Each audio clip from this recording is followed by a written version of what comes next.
7 मे रोजी सुरक्षा यंत्रणांची मॉकड्रिल घ्या। विद्यार्थी नागरिकांना स्वरक्षणाचे प्रशिक्षण द्या।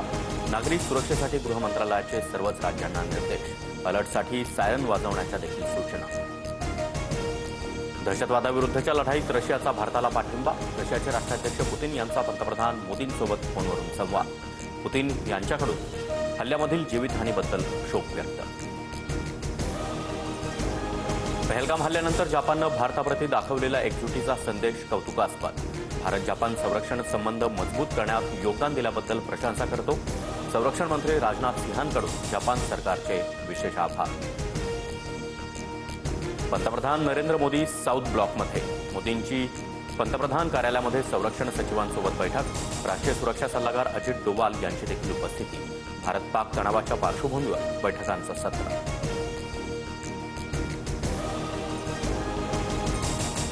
एलओसीवर भारत कधीही हल्ला करेल। पाकिस्तानी संरक्षण मंत्री ख्वाजा आसिफ घाबरला। भारत दक्षिण आशियाला अणुयुद्धाच्या उंबरठ्यावर ढकलतोय, आसिफचा आरोप।